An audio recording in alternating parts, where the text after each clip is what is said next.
तो अपन बढ़ते हैं पॉलिटी, ठीक है। तो सबसे पहले कॉन्स्टिट्यूएंट असेंबली यानी संविधान सभा। तो इसकी मांग किसने की थी? तो इसकी मांग की थी 1895 में बाल गंगाधर तिलक ने सबसे पहले। फिर उसके बाद में 1922 में महात्मा गांधी जी ने। फिर है स्वराज पार्टी। तो स्वराज पार्टी पहली पार्टी है जिसने पार्टी के तौर पे की थी। और उसने कब की थी? उसने भी 1922 में ही की थी। तो महात्मा गांधी ने भी 1922 में, स्वराज पार्टी ने भी 1922 में। फिर मोतीलाल नेहरू रिपोर्ट थी, ठीक है। तो उसमें भी इसकी बात की गई थी, पर खुल के बात नहीं की गई थी अभी तक। फिर एम एन रॉय वो पहले इंसान है व्यक्तिगत। तो एम एन रॉय कौन पहले व्यक्ति हैं जिन्होंने इसकी बात की थी, ठीक है। फिर कांग्रेस पार्टी ने कब बात की थी कॉन्स्टिट्यूएंट असेंबली की पहली बार? तो 1935 में कांग्रेस पार्टी ने। फिर जवाहरलाल नेहरू ने बात की थी कि जो हम कॉन्स्टिट्यूएंट असेंबली बनाएंगे यानी संविधान सभा बनाएंगे, वो एक डायरेक्ट इलेक्शन से बनेगी और उसमें सार्वभौमिक वयस्क मताधिकार होगा। और ये सब नेहरू जी ने बोला था कब? 1938 में, ठीक है। फिर अगस्त प्रस्ताव आया था, अगस्त ऑफर आया था 1940 में। उसमें संविधान सभा का उपयोग तो नहीं हुआ, शब्द तो नहीं बोला था, पर उसमें बोला था हाँ हम युद्ध के बाद बना देंगे, ठीक है, हम तुम्हारी मांग मान लेंगे, बस इतना सा आया था। फिर 1942 में क्रिप्स मिशन आया था, उसमें संविधान सभा की बात कर दी थी कि हाँ भाई संविधान सभा वर्ड भी बोल दिया था, पर उन्होंने बोला था हम इनडायरेक्ट इलेक्शन कराएंगे। पर 1938 में नेहरू जी ने बोला था हमको डायरेक्ट चाहिए, तो वो बात थी, ठीक है। फिर 1946 में कैबिनेट मिशन आया और उसने भी संविधान सभा की बात की यानी कॉन्स्टिट्यूएंट असेंबली की बात की, और उसने भी इनडायरेक्ट इलेक्शन की बात की थी और आखिर में इनडायरेक्ट इलेक्शन से बनी थी। तो अब देखते हैं कैसे क्या क्या हुआ। तो अपने जो इलेक्शन थे संविधान सभा के लिए वो कब हुए थे? वो हुए थे जुलाई अगस्त 1946 में, ठीक है। और हमारी जो असेंबली थी उसमें मेंबर थे 389। और जो ब्रिटिशर्स ब्रिटिश इंडिया से आते थे वो थे 296। और 98 थे जो प्रोविंशियल स्टेट्स थे उनसे आते थे, ठीक है। वो थे 98 रियासतें कह सकते हैं अपन को हिंदी में, ठीक है। वो कितने थे? सॉरी 93 थे वो। तो 93 थे, अपन इसको कैसे याद रखेंगे? 389 और इसको, तो 389 तो चलो हो भी जाएगा, बाकी में अपन कंफ्यूज होते हैं। तो 93 तो अपन देख लेंगे, धोनी का नंबर होता है 7। तो दोन थाला फॉर अ रीजन करके 100 में से 7 कम कर दिए 93, तो प्रोविंशियल स्टेट से आ गए कितने? 93। और 296 आ गए ब्रिटिश इंडिया से। और उसमें 4 थे कौन से? जो अपने चीफ कमिश्नरेट स्टेट थे उनसे थे वो 4। तो वो कौन कौन से थे उनको अपन याद रखेंगे ए बी सी डी से। A for Ajmer, B for Balochistan, C for Coorg, D for Delhi, ठीक है। तो ये थे और 292 थे वो टोटल। अब आगे चलते हैं। अब आगे देखें तो अपन इसका मतलब कैसे चुने गए थे। तो इनका था कि 10 लाख पर एक मेंबर होगा, 10 लाख पे एक प्रतिनिधि होगा, ठीक है। और ये इनडायरेक्ट इलेक्शन से चुने गए थे, ठीक है। अप्रत्यक्ष निर्वाचन हुआ था इनका। और इनको चुना किसने था? तो प्रांतीय विधानमंडल, जो अपने स्टेट लेजिस्लेचर होती है ना आज के, वैसे ही उस टाइम के जो स्टेट के थे, प्रोविंशियल स्टेट्स में या फिर स्टेट लेजिस्लेचर चल रही थी, उन्होंने नॉमिनेट करके भेजा था। तो प्रांतीय विधानमंडल के निम्न सदन के सदस्यों ने, ठीक है। और मैनर था इनका प्रोपोर्शनल रिप्रेजेंटेशन यानी अनुपातिक, वही अनुपातिक यार, जो भी है अनुपातिक निर्वाचन पद्धति, ठीक है, उससे था ये। और इसमें फिर धर्म के हिसाब से देखें तो सीटों को कैसे बांटे हैं? तो इनको धर्म के हिसाब से देखते हैं तो 210 तो थी जनरल, ठीक है, जैसे कि हिंदू मान लेते हैं, ठीक है। 78 थी मुस्लिम्स के लिए और 4 थी सिक्स के लिए, ठीक है। तो कितने में से? 296 में से। फिर इनका रिजल्ट देखें तो इसमें कांग्रेस सबसे ज्यादा सीट जीती थी, कितनी? 208।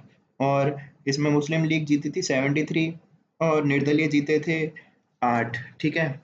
और कुछ 7 ऐसी पार्टी थी जो एक एक जीती थी।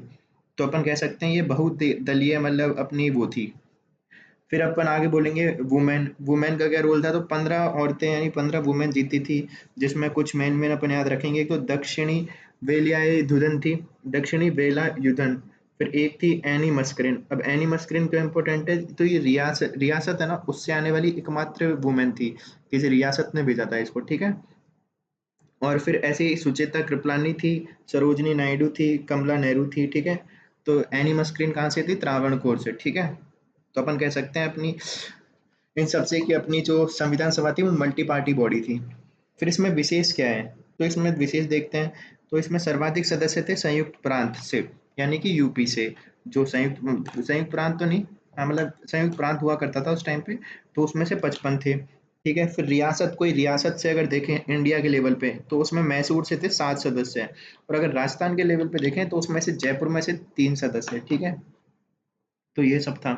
अब इलेक्शन कब हुए? जुलाई अगस्त 1946 में। ठीक है, उसके बाद 9 दिसंबर को पहली बैठक हुई थी इसकी, और इसमें मुस्लिम लीग ने भाग नहीं लिया था, पर अपन ने देखा था अभी कि उनको भी सीट मिली थी 73, पर उन्होंने भाग नहीं लिया। और 207 सदस्य ही आए थे इसमें पहली मीटिंग में। ठीक है, 389 में से, और इनमें से 9 महिलाएं आई थी पहली मीटिंग में। तो 207 सदस्य, 9 महिलाएं, और उद्घाटन किया था पहली मीटिंग का आचार्य कृपलानी ने। और अस्थायी अध्यक्ष थे अपने सच्चिदानंद सिन्हा, और अपने सीनियर मोस्ट थे, ये इसलिए इनको अस्थायी अध्यक्ष बनाया था, और ये परंपरा अपन ने लिए फ्रांस से। फिर अस्थायी अध्यक्ष थे फ्रैंक एंथोनी। ठीक है, थर्ड अपनी मीटिंग हुई कब? 11 दिसंबर 1946 को, और इसमें अस्थायी अध्यक्ष थे अपने डॉक्टर राजेंद्र प्रसाद। इसमें अपन ने 11 दिसंबर को अपन ने पहला मतलब अपना स्थायी अध्यक्ष चुन दिया था। और अपन ने इसमें ही कॉन्स्टिट्यूशनल एडवाइजर को चुना, जो थे बी एन राव। और इनका कार्य, ये इनको क्यों चुना? क्योंकि ये बर्मा का संविधान तैयार कर चुके थे। ठीक है, और इन्होंने एक और काम किया था, इन्होंने first draft of Indian constitution बनाया था, तो पहला प्रारूप भी इन्होंने तैयार किया था। ठीक है, और इसी टाइम पे थर्ड बैठक यानी 11 दिसंबर को उपाध्यक्ष भी चुन लिए गए, वो थे एच सी मुखर्जी और वी टी कृष्णमाचारी, और ये जयपुर रियासत से थे वी टी कृष्णमाचारी। फिर पांचवी बैठक 3 दिसंबर 1946 को, और इसका ऑब्जेक्टिव रिजोल्यूशन हमने इस दिन लेके आए थे जवाहरलाल नेहरू। और ये क्या था? ये एक तरीके से अपने जो प्रस्तावना है, प्रियम्बल है, वही है एक तरीके से। ठीक है, अब ऑब्जेक्टिव रिजोल्यूशन को देखें तो ये क्या है, उद्देश्य प्रस्ताव क्या है?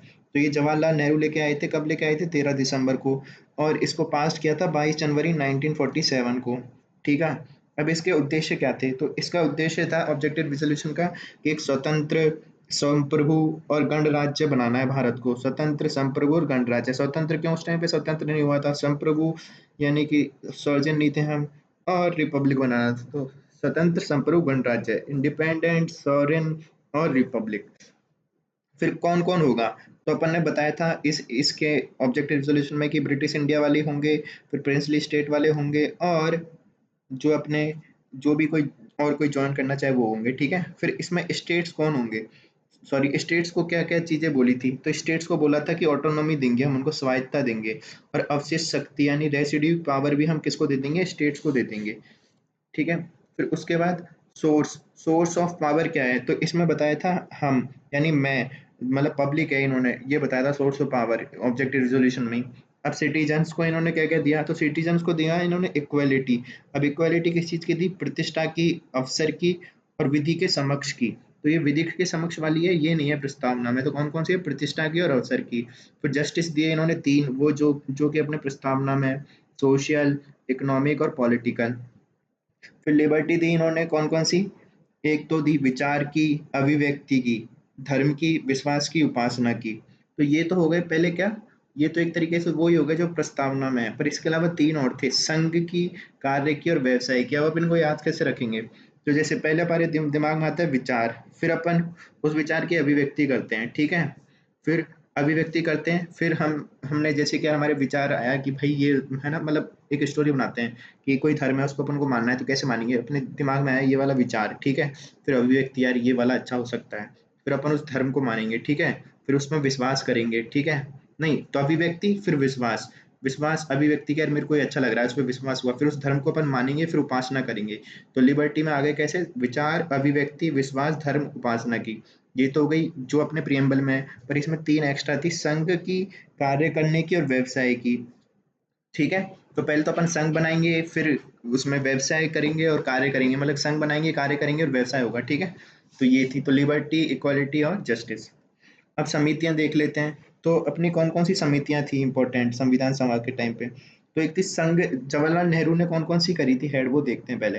तो संघ संविधान की यानी यूनियन कॉन्स्टिट्यूशन की, संघ शक्ति की यानी यूनियन पावर की, भारतीय राज्यों के संबंधित जो भी है उनकी भी। ठीक है, तो जवाहरलाल नेहरू ने किन किन की करी थी? संघ संविधान की, संघ शक्ति की, भारतीय राज्यों के लिए जरूरी शक्तियों की, और विशेष ड्राफ्ट की जांच करने की। ठीक है, विशेष ड्राफ्ट की जांच की भी। तो इनके जवाहरलाल नेहरू थे। फिर राजेंद्र प्रसाद किन किन के थे? राजेंद्र प्रसाद तो ये थे प्रक्रिया के नियम के लिए और नेशनल फ्लैग के लिए और कार्य संचालन समिति के। तो तीन के थे, प्रक्रिया के नियम, नेशनल फ्लैग और कार्य संचालन।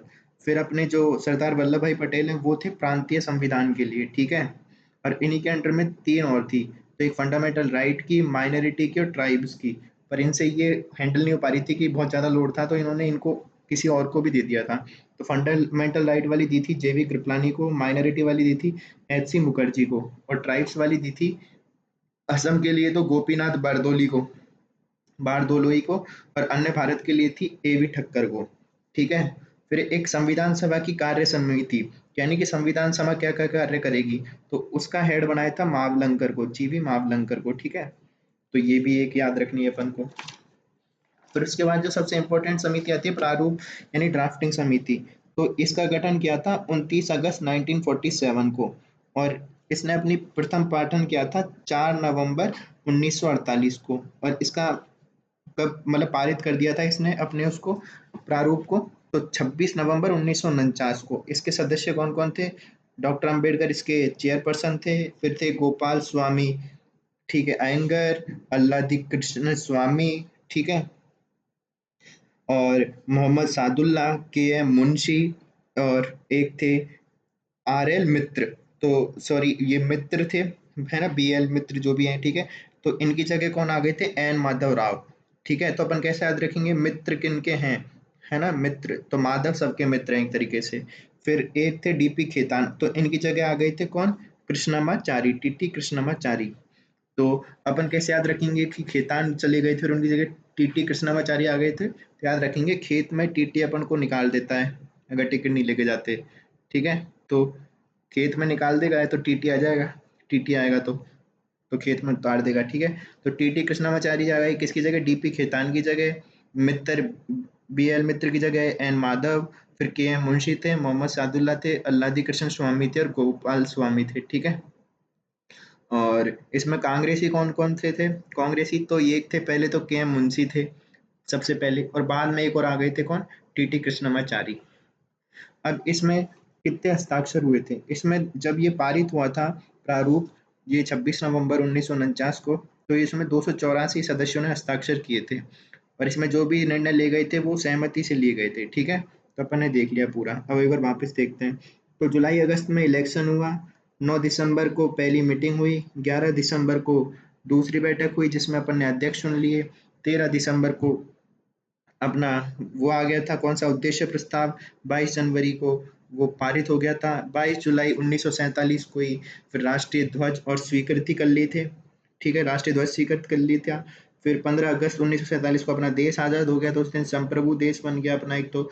और जो अपनी ये थी बॉडी कौन सी, संविधान सभा संप्रभु संस्था हो गई। और जो सभा थी इसकी अब से दो कार्य हो गई, दोहरी भूमिका हो गई थी 15 अगस्त के बाद से। क्या क्या? एक तो संविधान सभा और एक विधायिका। तो विधायिका के हेड तो बन गए थे जीवी मावलंकर, और जब ये संविधान सभा के रूप में कार्य करती थी तब थे राजेंद्र प्रसाद। फिर और इस टाइम पे इसमें कितने मेंबर रह गए थे? 389 थे पहले, तो अब वो हो गए थे 299, ठीक है। तो अब याद रखना 300 में एक कम। और इसमें 229 ये तो थे कहाँ से? अपने जो अपने स्टेट्स थे उनसे, ब्रिटिश के अंडर में, और 70 थे रियासतों से। तो यहाँ पे भी वही ध्वनि वाला लगाएंगे, थाला फॉर अ रीजन। तो 7 और 0 70 70 यानी थाला फॉर अ रीजन, ठीक है। तो रियासतें कितनी थी? 70। फिर आगे चले, तो ये पारित हो गया था कब? फिर तो ये इसकी सॉरी फिर 4 नवंबर 1948 को इसकी फर्स्ट रीडिंग हुई थी, 26 नवंबर 1949 को ये पारित हो गया था, और संविधान दिवस मानते हैं इसी दिन अपन ने, और इसी दिन अपन ने 15 अनुच्छेद लागू कर दिए थे। फिर 24 जनवरी 1950 को इसकी आखिरी बैठक हुई, अंतिम बैठक। उसी दिन अपन ने पहले प्रेसिडेंट को चुन लिया था, डॉक्टर राजेंद्र प्रसाद को, और नेशनल सॉन्ग भी चुना अपन ने उसी दिन, और उसी दिन अपन ने नेशनल एंथम भी चुना। फिर 26 जनवरी 1950 को ही अपन ने क्या किया? अपन ने सब कुछ इस मतलब अपन वो हो गए गणतंत्र, ठीक है। और फिर 1952 तक इसने विधायिका की तरह कार्य किया। तो ये थी अपनी ये कौन सी संविधान सभा। फिर और कुछ तथ्य देखें तो अपन देखते हैं अपनी जो अंतरिम गवर्नमेंट थी वो कब फॉर्म हुई थी? वो हुई थी 24 अगस्त 1946 को। और घोषणा हुई थी उसकी इलेक्शन की, और फिर इसका गठन हो गया था अंतरिम गवर्नमेंट का 2 सितंबर 1946 को, तो अगस्त के बाद सितंबर में, ठीक है। और अपने अध्यक्ष कौन हुआ करते थे अंतरिम गवर्नमेंट के, तो वो थे वायसराय वेवल, ठीक है। और उपाध्यक्ष थे जवाहरलाल नेहरू। इसमें कुल सदस्य थे 13, पर बाद में आ गए थे 2 और, तो 15, ठीक है। और इसमें जो अपने सरदार वल्लभ भाई पटेल है, उनको गृह और सूचना मंत्रालय दिया था, और डॉक्टर राजेंद्र प्रसाद को खाद्य एवं कृषि मंत्रालय। फिर विशेष सदस्य जैसे विशेष क्या थे इसमें, तो गांधी और जिन्ना ने इसमें चुनाव नहीं लड़े थे। फिर जेपी और सप्रू ने इस्तीफा दे दिया था, ठीक है। जयप्रकाश नारायण ने और सप्रू ने। अंबेडकर पूर्वी बंगाल से लड़े थे, और फ्रैंक एंथोनी एंग्लो इंडियन थे। फिर राजस्थान से सदस्य इसमें 12 थे, ठीक है। जो अंतरिम सरकार थी ना उसमें, सॉरी, संविधान सभा में राजस्थान से सदस्य कितने थे, 12 टोटल। और उसमें से 3 कहाँ से थे, जयपुर से थे, सबसे हाईएस्ट। फिर अपने जो इसका था, इसका लेखन किसने किया है, ठीक है। तो अपना लेखन किया है प्रेम बिहारी ने, ठीक है। और ये इटैलिक स्टाइल है, ठीक है। और हिंदी में किसने किया है, वसंत कृष्ण वैद्य ने। फिर इसको अलंकरण किसने किया है, सजाया है किसने, तो नंदलाल बोस ने, ठीक है। और जो अपना प्रियम्बल है उसको किसने सजाया है, तो उसको सजाया है व्योहर राम मनोहर सिन्हा ने, ठीक है। फिर प्रतीक, प्रतीक क्या है अपने इसका, तो हाथी है, ठीक है। और सचिव कौन थे, तो HVR अयंगर थे। फिर 13 मई 1949 को अपन ने राष्ट्रमंडल की स्वीकृति भी दे दी थी। तो ये तो होगी अपनी कौन सी, संविधान वाला पूरा, संविधान सभा का पूरा। अब आगे देखते हैं अपन कौन सा, प्रियम्बल का। तो प्रियम्बल देखते हैं। तो प्रियम्बल के अपने कुछ उद्देश्य हैं और कुछ हैं, तो अपन देखते हैं इसको पूरा। तो सोर्स ऑफ पावर तो अपने क्या है, हम भारत के लोग, we the people of India, और अपन ने लाइन कहाँ से ली है, USA से ली है, ठीक है। अब हमारे लक्ष्य क्या हैं, तो हमारे कुछ लक्ष्य हैं जैसे कि गणराज्य, संप्रभु, अपने जो अपन बताएंगे क्या क्या क्या है अपने, कि संप्रभु प्रभुत्व संपन्न, समाजवादी, पंथ निरपेक्ष, लोकतांत्रिक गणराज्य बनाना है अपन को भारत को, तो ये अपना क्या लक्ष्य है, ठीक है। तो लक्ष्य क्या बताएंगे अपन, संप्रभु, संपूर्ण संपूर्ण प्रभुत्व संपन्न, समाजवादी, पंथ निरपेक्ष, लोकतांत्रिक गणराज्य, ठीक है। ये तो अपना लक्ष्य है। फिर अपन ने इसमें स्वतंत्रता की बात की है, तो वो कौन कौन सी है, अपन ने पहले ही बताई थी कि अपने विचार आएगा, है ना, अभिव्यक्ति होगी, उसका विश्वास करेंगे, फिर एक धर्म को मानेंगे और उसकी उपासना करेंगे, तो ये तो होगी स्वतंत्रता। और इसमें समता बात की है ना, तो वो किसके, प्रतिष्ठा की और अवसर की, विधि वाली नहीं है, ठीक है। और फिर यहाँ पे एक बंधुता भी आ जाती है, नहीं, जो क्या है, व्यक्ति की गरिमा की और राष्ट्र की एकता और अखंडता की, तो ठीक है। और ये अपन ने कहाँ से लिए, बंधुता फ्रांस से लिए है, ठीक है। फिर एक न्याय, न्याय कौन सी बात करते हैं, वही तीनों है, पॉलिटिकल, सोशल, इकोनॉमिक, तो सामाजिक, आर्थिक और राजनीतिक, ठीक है। और गणराज्य अपन ने कहाँ से लिया है, जो अपन को गणराज्य वाला कंसेप्ट है वो भी फ्रांस से लिया है अपन ने। और अपन ने ये कि यहाँ पे धर्म के आधार पर कोई भेदभाव नहीं करेंगे, ठीक है।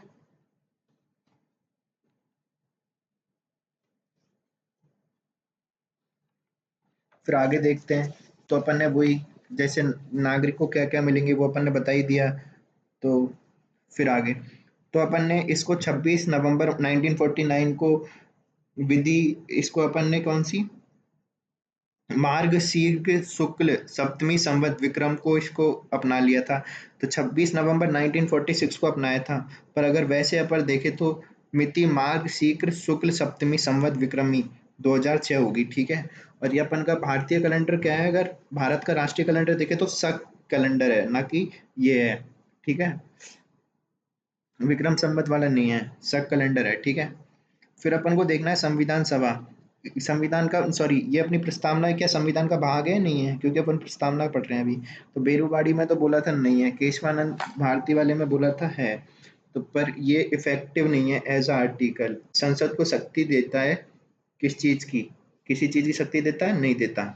और इसको अपन रोक लगा सकता है, ये किसी चीज पे नहीं लगा सकता, यानी प्रस्तावना कुछ नहीं कर सकता, यानी प्रेम्बल कुछ नहीं कर सकता। फिर ये परिवर्तनीय नहीं है, यानी कि नॉन इन्फोर्सिएबल है। वाद योग्य नहीं है, यानी नॉन जस्टिसिएबल है, यानी किसी कोर्ट में इसको नहीं कर सकते। फिर प्रस्तावना का स्वतंत्र विधिक प्रभाव नहीं है, नो लीगल, कोई इफेक्ट नहीं है इसका, स्वतंत्र विधिक प्रभाव नहीं है, मतलब खुद से अलग से नहीं है, पर इसको जजमेंट में ले सकते हैं। तो प्रस्तावना का स्वतंत्र विधिक प्रभाव नहीं है। फिर इसको LIC वाल में भी बोला था प्रस्तावना का अभिन्न अंग है। तो कौन कौन से में क्या क्या बोला है? बेरुवाड़ी में बोला नहीं है 1960 में, केशवानंद भारती 1973 में बोला है, LIC में बोला अभिन्न अंग है। फिर प्रस्तावना में संशोधन तो एक बार हुआ है केशवानंद भारती केस में बोला था हाँ कर सकते हैं, और वो एक बार हुआ है कब 42 कॉन्स्टिट्यूशन अमेंडमेंट 1976 से, जिसमें समाजवादी, पंथ निरपेक्ष और अखंडता जोड़ा है। तो यहाँ पे और भी जोड़ा है अखंडता के साथ, तो सोशलिस्ट, सेकुलर एंड इंटीग्रिटी को जोड़ा है, ना कि सिर्फ इंटीग्रिटी। ठीक है। और प्रस्तावना संविधान में सबसे आखिरी में जोड़ी गई है, ये अपन को याद रखना है। फिर SR बम्बई केस में प्रस्तावना को अभिन्न अंग बताया है। ठीक है। और उसमें बताया ये मूल ढांचे में अपन कोई बदलाव नहीं कर सकते, जैसे सेकुलरिज्म हो गया, यूनिटी इंटीग्रिटी हो गया। ठीक है। और कुछ अगर बताएं तो मूल आत्मा कहाँ है? हिदायतुल्लाह ने, संविधान की मूल आत्मा। फिर जन्मपत्री कहाँ है? किसने? KM मुंशी ने। आत्मा आधार या फिर आधारशिला बोला है किसने? सुभाष कश्यप ने। और संविधान का परिचय पत्र बोला है पालकी वाला नानी पालकी वाला ने। और कुंजी नोट बोला है किसने? बारकर ने। संविधान के भाग संविधान के भाग तो भाग किसने बोला है? पहला भाग संघ एवं राज्य क्षेत्र, सॉरी, अब संविधान के भाग देख ले तो पहला भाग है कौन सा? संघ एवं राज्य क्षेत्र। दूसरा है नागरिकता। तीसरा है फंडामेंटल राइट्स। चौथा है DPSP। और चौथा है फोर्थ ए है कौन सा? फंडामेंटल ड्यूटीज, जो कि 51 में। ठीक है। फिर पांचवा है यूनियन। ठीक है। फिर छठा है कौन सा? राज्य है। सातवां कोई सा ही नहीं है, आठवां है यूनियन टेरिटरी। फिर नोवा कौन सा है? नोवा अपने ये जो PRI और ये हैं, तो नोवा PRI है। 9A है अर्बन लोकल बॉडीज, 9B है सहकारिता। तो जो ये नाइन जो भाग 9 है ये जोड़ा है 7वें कॉन्स्टिट्यूशन अमेंडमेंट से, सॉरी। ठीक है, 1956 में। और जो अपना, मैं क्या बोल रहा हूँ, गलत बोल दिया यार कुछ, हाँ। मैं बोल रहा हूँ कि जो अपना ये राज्य वाला जोड़ा है ना, ये बोल जोड़ा है 7वें कॉन्स्टिट्यूशन अमेंडमेंट से, क्योंकि उस टाइम पे ये पहले तो ABCD होते थे, तो इनको हटा दिया था। तो ठीक है। और फिर ये भाग 9 है PRI, ये जोड़े 73 कॉन्स्टिट्यूशन अमेंडमेंट से। फिर अर्बन लोकल बॉडीज और ये सब जोड़े। और इसमें जो सहकारिता जोड़ा है 9B में, तो 9 में तो जोड़ा है PRI, 9A में ULB, 9B में सहकारिता। सहकारिता जोड़ा है 97 कॉन्स्टिट्यूशन अमेंडमेंट से। ठीक है। फिर 10वां आता है तो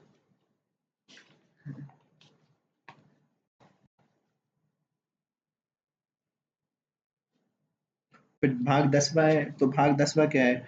भाग 10वां है कि जो जनजातीय क्षेत्र हैं उनसे रिलेटेड क्या प्रशासन होगा। ठीक है। और इसका आर्टिकल 244 है। ठीक है। फिर उसके बाद है भाग 11। तो भाग 11 में है यूनियन और स्टेट्स के बीच में क्या मतलब रिलेशन है। पर इसमें रिलेशन कौन कौन से? लेजिस्लेटिव और एडमिनिस्ट्रेटिव। ठीक है। यानी विधायी और जो प्रशासनिक संबंध है उनकी बात करता है। फिर भाग 12 है। भाग 12 बात करता है यूनियन और स्टेट्स के संबंध पर, वित्तीय संबंध आएंगे इस बार। ठीक है। अब एक साथ नहीं दिए इन्होंने 11वें और 12वें में, इनको साथ में नहीं दिया, 11वें में अलग से दिया है वित्तीय वालों का, तो 12वां। फिर भाग 13 है, वो रिलेटेड है इंटर स्टेट ट्रेड से, जो कि आर्टिकल 301 से 307 में है। फिर है भाग 14। तो भाग 14 में सेवाएं हैं, सर्विसेज हैं, जैसे 14A ट्रिब्यूनल है, 15 इलेक्शन से रिलेटेड है, और 16 किससे रिलेटेड है? विशेष वर्गों से, विशेष वर्गों हेतु प्रावधान किए हैं। ठीक है। तो भाग 14 हो गई सेवाएं, तो उसमें 14A में ट्रिब्यूनल्स आ गई। ठीक है। फिर भाग आ गया 15, जो कि इलेक्शन। भाग 16 है विशेष वर्गों हेतु प्रावधान, जैसे SC ST और इनसे रिलेटेड। ठीक है। फिर है 17वां, तो जो है राजभाषा। 18वां है आपातकाल। 19वां है जो प्रकीर्णन शक्ति है। ठीक है। और जो कि अपना कॉन्स्टिट्यूशन अमेंडमेंट है वो है आर्टिकल 368 भाग 20। भाग 21वां है टेम्परेरी प्रोविजंस। ठीक है। और फिर है कुछ शॉर्ट टाइटल्स हैं। ठीक है। 393 से 395 भाग 22। तो अपन इनको वापस देख लेते हैं। तो पहला है संघ व राज्य, दूसरा है नागरिकता, तीसरा है फंडामेंटल राइट, चौथा है DPSP, फोर्थ ए है फंडामेंटल ड्यूटीज। फिर फिफ्थ है यूनियन, सिक्स्थ है कौन सा? स्टेट्स। फिर 7 नहीं है, एट्थवा है यूटीज। फिर नाइन्थ है PRI, नाइन्थ है ULB, नाइन्थ भी है कोऑपरेटिव सहकारिता, ठीक है। फिर 10वां है जनजातीय क्षेत्रों का प्रशासन यानी कि एडमिनिस्ट्रेशन एंड ट्राइबल एरियाज, ठीक है। फिर भाग 11 है यूनियन स्टेट्स के बीच एडमिनिस्ट्रेटिव और लेजिस्लेटिव, मतलब अपने जो भी हैं। फिर भाग 12 है जो कि यूनियन और स्टेट में वित्तीय की बात करता है। भाग 13 है इंटर स्टेट ट्रेड की, ठीक है। और भाग 14 है सेवाओं की बात करता है। भाग 15 इलेक्शन की बात करता है। भाग 16 है विशेष वर्ग हेतु प्रावधान है। और भाग 17 है राजभाषा। भाग 18 है आपातकाल। भाग 19 है प्रकीर्णन शक्तियां। और भाग 20 है कॉन्स्टिट्यूशन अमेंडमेंट। भाग 21 है टेम्परेरी प्रोविजन। भाग 22 है शॉर्ट टाइटल्स, ठीक है। फिर आगे चलते हैं। तो अनुसूचियां देख लें तो फर्स्ट पहली अनुसूची है जिसमें बताया है कि राज्य क्या है। तो मतलब टेरिटरी स्टेट्स की बताइए। स्टेट्स और यूनियन टेरिटरीज के पहले तो बाउंड्री बताइए यानी टेरिटरी बताइए और नाम बताएं अनुसूची पहली में। तो स्टेट्स भी हैं और यूनियन टेरिटरी दोनों की नाम और बाउंड्री। फिर दूसरे में बताइए CFI यानी कंसोलिडेटेड फंड ऑफ इंडिया पे कौन कौन के अपने मतलब एक्सपेंडिचर्स हैं, ठीक है। तो उसमें बताया जैसे एक तो प्रेसिडेंट हो गया, ठीक है। एक जो राज्यसभा के चेयरमैन है और डिप्टी चेयरमैन है। फिर लोकसभा के स्पीकर हैं, डिप्टी स्पीकर हैं। फिर कैग हो गया और सुप्रीम कोर्ट के जजेस हो गए। और हाई कोर्ट का तो पेंशन है, ठीक है। ये तो हो गए सेंटर वाले पे। और स्टेट वाले कंसोलिडेट फंड ऑफ इंडिया है तो उसमें गवर्नर हो गए। फिर जो लेजिस्लेटिव काउंसिल है उसके चेयरपर्सन और डिप्टी चेयरपर्सन, लेजिस्लेटिव असेंबली के स्पीकर और डिप्टी स्पीकर, और हाई कोर्ट के जो जजेस हैं उनका वेतन। तो ये हो गया सेकंड अनुसूची जिसमें CFI से रिलेटेड है, ठीक है। फिर थर्ड में है ओथ यानी शपथ। तो इसमें किस किस की शपथ है। एक तो MP MLA और MLC के उम्मीदवार, ठीक है। याद रखना MP यानी सारे, MLA और MLC। फिर MP MLA और MLC के सदस्य। तो पहले तो उम्मीदवार जो अभी चुनाव लड़ रहे हैं उनकी भी है। फिर जो सदस्य हो गए उनकी भी है। फिर है मंत्री जो बन चुके हैं उनके। तो केंद्र के मंत्रियों की शपथ भी है और राज्य वालों की भी शपथ है। मंत्री लेते हैं 2 शपथ, पद की और गोपनीयता की, ठीक है। पोस्ट की और सीक्रेसी की। और इसमें एक और है फिर सुप्रीम कोर्ट और हाई कोर्ट के जजेस की भी है और कैग की भी है, ठीक है। तो इन सबकी शपथ है। और जो अपने प्रेसिडेंट है उनकी तो आर्टिकल 60 में दे रखी होती है। वाइस प्रेसिडेंट की 69 में दे रखी होती है। गवर्नर की 159 में। और जो अपने पीठासीन अधिकारी होता है उसकी कोई शपथ नहीं होती, ठीक है। फिर मंत्री तो अपने बताई दिए 2 शपथ लेते हैं। फिर आगे चलते हैं। जो चौथी अनुसूची है वो राज्यसभा में सीटों के आवंटन से रिलेटेड है। पांचवी है ट्राइबल एरिया से रिलेटेड है जिसमें 10 राज्य हैं, है ना, 10 राज्यों में है। फिर छठी है वो भी 4 ट्राइबल एरिया से रिलेटेड है। असम, त्रिपुरा, मिजोरम, मणिपुर, है ना, ठीक है। और फिर है 7वीं अनुसूची, 7वें विषयों का बंटवारे को लेकर यूनियन स्टेट और कंकरेंट, ठीक है। तो प्रारंभ में तो कितनी थी 97 यूनियन में, जो अब हो गई है 100। स्टेट में पहले कितनी थी 66, जो हो गई है अब 59। और कॉन्करेंट में थी 47 47, जो हो गई 52 यानी 52। तो अब अभी अभी कितनी है वो देख लेते। तो वर्तमान में 100 है यूनियन में, स्टेट्स में है 59 और कंकरेंट में है 52, ठीक है। 42वां कॉन्स्टिट्यूशन अमेंडमेंट 1976, इसकी बात कर लेते हैं। इसमें क्या हुआ, स्टेट से कुछ लिस्ट कंकरेंट में डाल दी। अब कैसे याद रखेंगे इसको, फ्यू जॉ करके अपन ट्रिक बनाएंगे उससे याद रखेंगे। फ्यू जॉ, किसी के बहुत कम दांत हैं। फ्यू जॉ जो छोटा जबड़ा है ऐसे, फ्यू मतलब क्या बोलूं। तो फी, F से हो गया फॉरेस्ट, E से हो गया एजुकेशन। फिर है W से हो गया क्या, वाइल्ड लाइफ और जॉब। JA से हो गया क्या, जुडिशियल एडमिनिस्ट्रेशन। और W से हो गया वेट एंड मेजर्स, ठीक है। तो वेट एंड मेजर्स यानी नाप तो, जुडिशियल एडमिनिस्ट्रेशन यानी न्यायिक प्रशासन, और वाइल्ड लाइफ यानी वन, एजुकेशन से यानी शिक्षा, और F से यानी फॉरेस्ट से यानी वन, ठीक है। तो वाइल्ड लाइफ यानी जीव जंतु, सॉरी। अब भाषाएं, 8वीं अनुसूची आ गई 7वीं के बाद। 8वीं में क्या क्या है, मूल भाषा तो इसमें थी 14, ठीक है। और वर्तमान में है 22। अब कैसे याद रखेंगे, तो केरल से स्टार्ट करते हैं, मलयालम। फिर तमिल की तमिल, तेलुगु। फिर कन्नड़, कर्नाटक की कन्नड़, आंध्रा की तेलुगु, ठीक है। फिर ऊपर आए तो मराठी, ठीक है। उसके ऊपर गुजराती, अपने ऊपर चले तो पंजाबी, फिर कश्मीरी। और 3 कुछ ऐसी हैं जिनको सब बोलते हैं, हिंदी, संस्कृत, उर्दू। फिर साइड में चले तो उड़ीसा, ऊपर चले तो बंगाली, और ऊपर है आसामी। तो ये हो गई कौन सी, 14। तो वापस कश्मीरी, पंजाबी और हो गई कौन सी? कश्मीरी, पंजाबी, गुजराती, मराठी, हिंदी, संस्कृत, उर्दू, कन्नड़, तेलुगु, तमिल, मलयालम और उड़िया, बंगाली और असमिया। फिर 15वीं आई थी, वो थी सिंधी, और ये आई थी 21वें कॉन्स्टिट्यूशन अमेंडमेंट से 1977 1967 में। फिर 71वें कॉन्स्टिट्यूशन अमेंडमेंट यानी 71 कॉन्स्टिट्यूशन अमेंडमेंट 1992 1992 में आई थी, कौन सी? नेपाली, कोंकणी और मणिपुरी। नमक से याद रखेंगे, नेपाली, कोंकणी और मणिपुरी। ठीक है। फिर 92वें कॉन्स्टिट्यूशन अमेंडमेंट से आई थी कौन सी? बोडो, संथाली, डोंगरी, मैथिली। तो इसको कैसे याद रखेंगे? सब डीएम है। तो ठीक है, संथाली, बोडो, डोंगरी, मैथिली। ठीक है, सब डीएम है। फिर अपन ने एक 96 कॉन्स्टिट्यूशन अमेंडमेंट किया, उससे अपन ने जो ओडिया भाषा है ना, उसका नाम चेंज किया था उड़िया से। उड़िया था, उसका नाम ओडिया कर दिया 96 कॉन्स्टिट्यूशन अमेंडमेंट से। ठीक है। फिर अपन देखते हैं अगली। तो नौवीं अनुसूची थी फर्स्ट कॉन्स्टिट्यूशन अमेंडमेंट 1951 में, इसको लाए थे। इसमें थे 31A, 31B और नौवीं अनुसूची जोड़ी थी। और इसमें बोला था केशवानंद भारती में 24 अप्रैल 1973 को कि इसकी न्यायिक यानी जुडिशियल रिव्यू कर सकते हैं, मूल ढांचे का भाग है ये। ठीक है, मतलब जो न्यायिक समीक्षा कर सकते हैं, इसकी जुडिशियल रिव्यू कर सकते हैं, क्योंकि वो एक मूल ढांचे का भाग है। ठीक है। पर जो आईआर कोहिलो केस है, उसमें बोला था कि है ना, जो 24 अप्रैल 1973 है, उनसे पहले का भी उनसे पहले का नहीं कर सकते, पर है ना, मतलब है ना, उनके बाद वालों सबका कर सकते हैं। चाहे वो कोई से में ही रखे हो, 9वीं शेड्यूल में हो चाहे कोई से में ही हो। ठीक है। तो 9वीं अनुसूची हो गई। फिर 10वीं क्या है? 10वीं है दल बदल से रिलेटेड है। तो इसमें बताएं एंटी डिफेक्शन, और ये आया था 52 कॉन्स्टिट्यूशन अमेंडमेंट 1985 में। लागू किया था संसद में, पार्लियामेंट, संसद पार्लियामेंट लोकसभा और राज्यसभा दोनों पे लागू है। विधानसभा लेजिस्लेटिव असेंबली पे भी लागू है, पर याद रखना है एमएलसी पे लागू नहीं है, और सरपंच और ये छोटे मोटे चुनाव होते हैं इनमें भी लागू नहीं है, यानी पंचायती राज इसमें भी नहीं है।